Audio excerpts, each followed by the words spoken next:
At the end of this upcoming NHL season, the names available in free agency will be the most sought after in NHL history. So today we're going to take a look at the landing spots for the top 5 NHL free agents heading into the 2026-27 offseason. Hey everybody, welcome into Clearing the Benches, your one-stop shop for hockey content.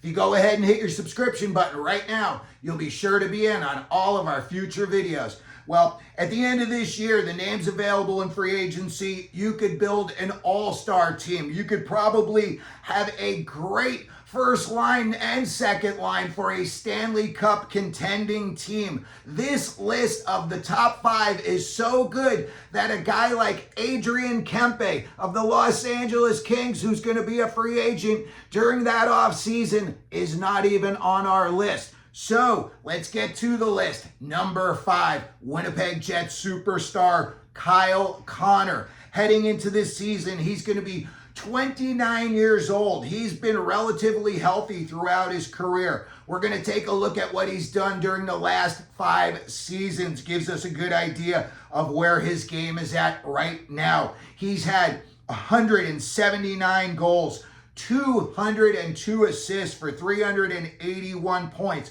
Almost 80 points per season. He leads the offense. He can score. He can pass. He can lead your power play. And he is very, very consistent. He's in the last year of a $7 million a year deal. I think he's probably going to be looking for $10 million a year, and he's going to deserve it. He had 97 points last season. When you look at the NHL players over the past 5 or 6 years, he is right there at the top with consistency, with a quality of goals scored and assists. He is an excellent all-around hockey player. When I see the teams that I think are going to be making a run at him, these are going to be 3 teams that may surprise most people, but I think he fits their roster very well.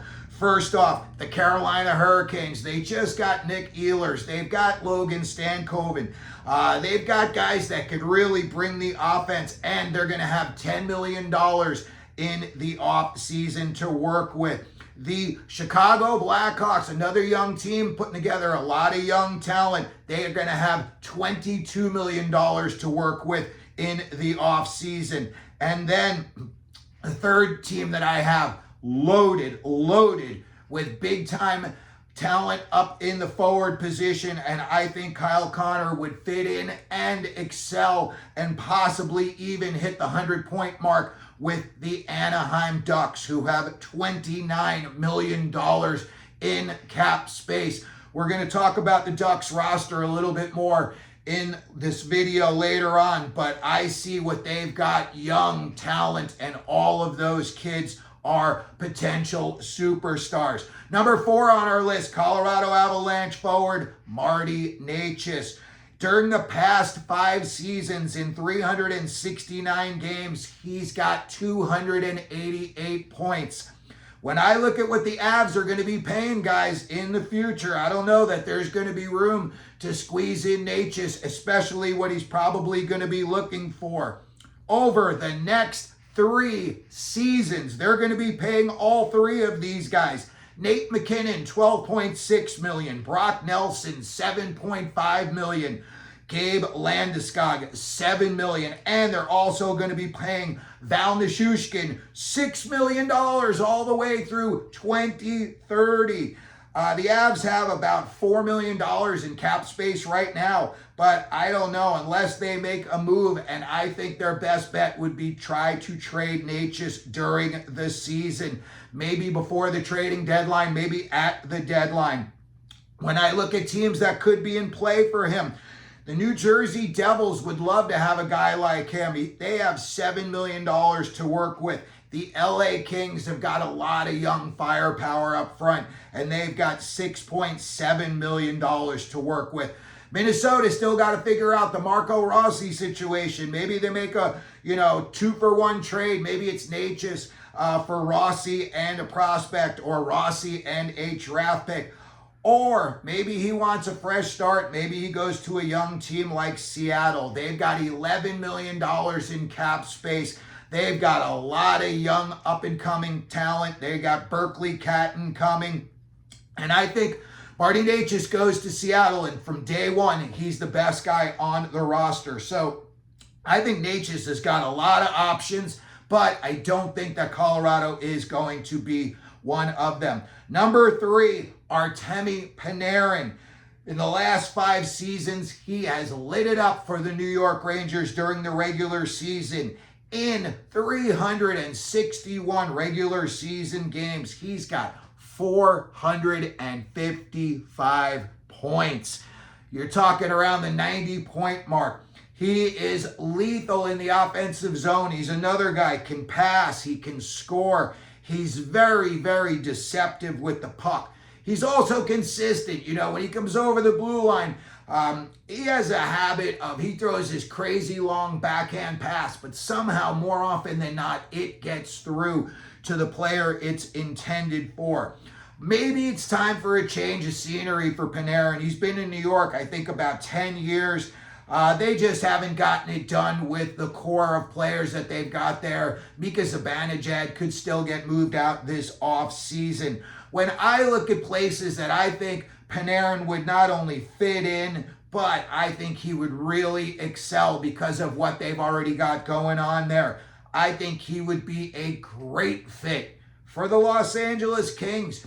You've got Kempe, if they sign him. They've got Fiala. They've got Byfield. You still have Kopitar. I mean, is that guy ever going to stop playing? You know, you still got young players like Trevor Moore. I love what the Kings have in their youth, and I think a guy like Panarin would fit right in with them, and I think he would just pick right up where he left off with the Rangers. Another team with a lot of young, really good talent, and I think he could really excel there. The Utah Mammoth. You know, everyone wants to go there now. Nobody wanted to go to Arizona, but now they all want to go to Utah. Why wouldn't you? You got Keller, Cooley, Gunther. Schmaltz still scores 60, 70 points a year.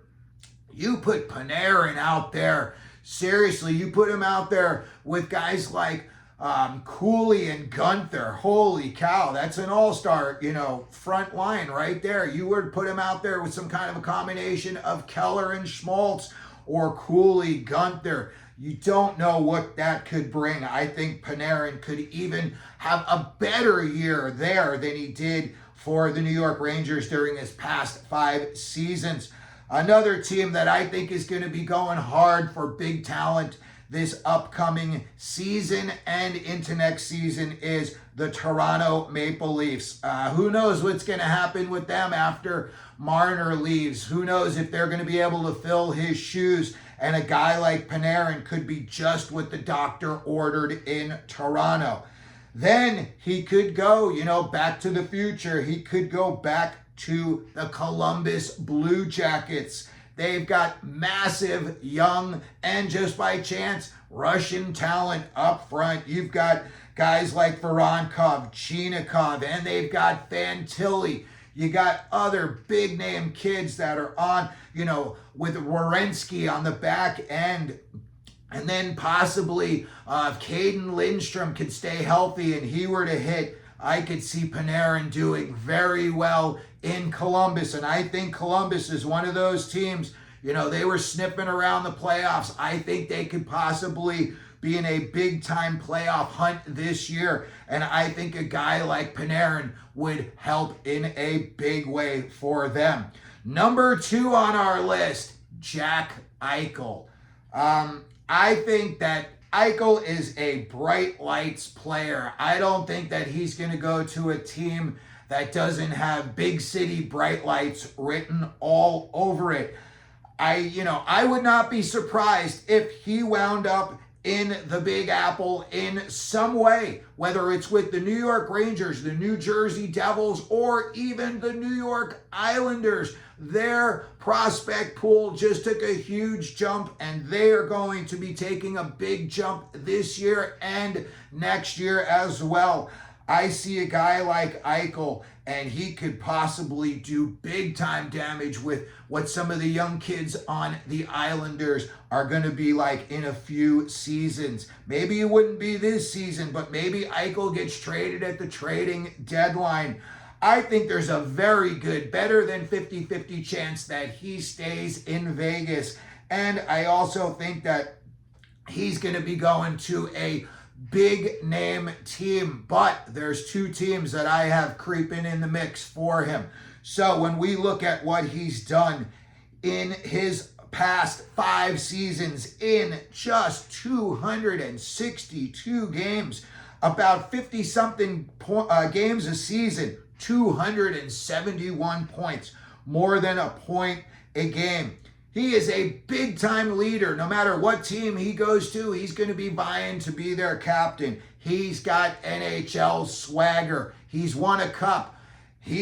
Right now, he could, shake hands with McDavid and say, hey, bro, I'm better than you are right now. Maybe the stats don't prove it, but he's got the Stanley Cup ring, and that's the important thing in an NHL player's career. When I look at other teams that could possibly be going after Jack Eichel, I see Toronto. They've got, $5.33 million in cap space. They'd have to make a deal to open up some more room. But I think a guy like Toronto, who doesn't want to be the captain of the Maple Leafs when they finally break through and hoist the Stanley Cup?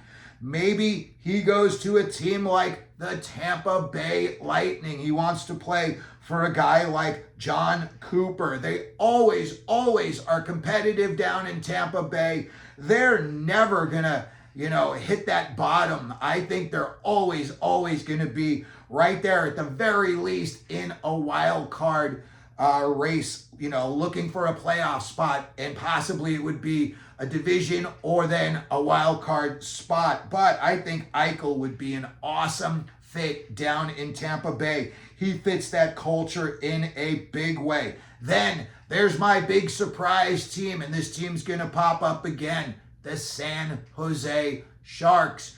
Look at what they've got going on there. They've also got the money to get him in, $20 million. When you look at what they've got already, and then again, how good these kids are going to be 1 year from today. Jack Eichel playing with Michael Misa, Macklin Celebrini, Will Smith, Colin Graff. That could be breathtaking to watch. And I think, Eichel's about 27 years old, 28 years old. He would be able to play another decade there, and he would be right there when all of those kids are making their major upswing. And I think that's going to happen sooner than later. So I really do think when it comes down to it, it's going to be a bright lights place like the New York Rangers or the LA Kings, possibly the Toronto Maple Leafs for Jack Eichel. And then finally, at number 1 on our list, Connor McDavid. When I look at McDavid, look, there's probably a good chance that he stays in Edmonton, but they are going to have to pay him big money. Upwards of 15, 17. What if he asks for $20 million? What if he says, I want to be the NHL's first $20 million a year guy?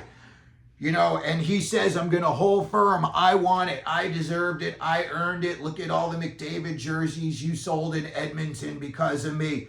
Pay me or I'm out. He's got the power to do it. He definitely, he's got the league by the short hairs in terms of being able to pick his next spot. When I look at possible landing spots for him, Chris Drury is making some very questionable moves in New York. I don't want to say the Rangers are tanking, but boy, oh boy, I don't know that they're putting their best foot forward this year. And it would be a very New York Rangers thing to do to go after the biggest, shiniest toy on the market, and that would be Connor McDavid. So I could see the New York Rangers making a huge push to get McDavid. And maybe this is where, you make a big 2-for-1 deal, maybe at, Christmas time. You send Artemi Panarin and Alexis Lafreniere to the Edmonton Oilers in exchange for McDavid. You just make it a hockey deal. Again, there's a good chance McDavid's going to sign with Edmonton, but they're going to need to pay him in a big way. Does he want to go home to Toronto? Again, who doesn't want to be, the guy who wins the cup for the Maple Leafs after all these years? And I believe he's from Richmond Hill, which is not very far from Toronto. Then I look and I ask myself, the next couple of teams, does he consider going to a team lower in the standings, but maybe with more upside in their youth?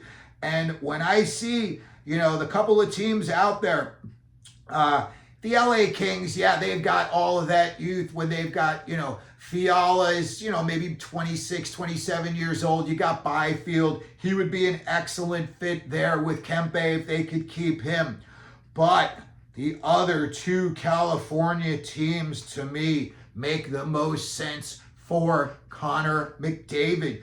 When you look at Pat Verbeek, who doesn't want to play for him in Anaheim? That guy makes it very clear. We want to win. We're not afraid to hold our breath underwater until we can get up above the surface and then exhale and really start to swim to shore. I think that would be an excellent fit for Connor McDavid. They've already got McTavish, Leo Carlsson, Troy Terry. Now you've got Roger McQueen.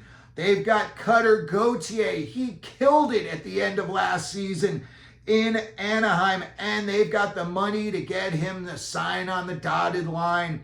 $29 million in cap space. Him and, his significant other can go live down with the bigwigs. His wife can be on the, Housewives of Orange County or whatever the show is. He would love that lifestyle down in Orange County. And I think I've seen the Ducks facilities. It's first class stuff. When you go to their practice facility, it is in a awesome area. I worked right down the street at the concert venue, and the facility itself is first class. So I could see Pat Verbeek having a long talk with Connor McDavid. And I could also see Mike Greer, general manager of the San Jose Sharks, putting on his best Sunday suit and going out and courting Connor McDavid as well. And when you walk up and you ring the doorbell on Connor McDavid's door and you've got the flowers and you're trying to ask him to the prom, and you've got Macklin Celebrini with you, you've got Tyler Toffoli, an NHL experience scorer everywhere he's gone. You've got Will Smith, you've got Colin Graff, you've got Sam Dickinson, you've got Quentin Musty, you've got Casper Holtonen.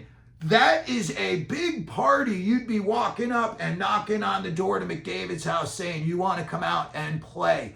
I think that could be a 50-50 chance that Connor McDavid indeed winds up with a team like the San Jose Sharks. I just look at the upside. Michael Misa, who's going to be there with them. I mean, when does the talent stop in San Jose? They're going to be another team like Chicago. They're going to have to start getting rid of their prospects because they've got too many of them. I think if you were to come to McDavid and say, look at everything we've got, and they're all young and they're all like almost as good as you, that would be a very tough thing for Connor McDavid to say no to. So I see teams, maybe he wants bright lights, he wants New York, maybe he wants LA, but again, I see Anaheim and San Jose really getting in his ear as well. So that's going to do it for today's video. We wanted to take a look at the landing spots for the top 5 NHL free agents at the end of this upcoming NHL season. Let me know what you think down in the comments section, where you think these players will sign. If you could, please don't forget to like the video, subscribe, and as we always do here at Clearing the Benches, let them know you're out there.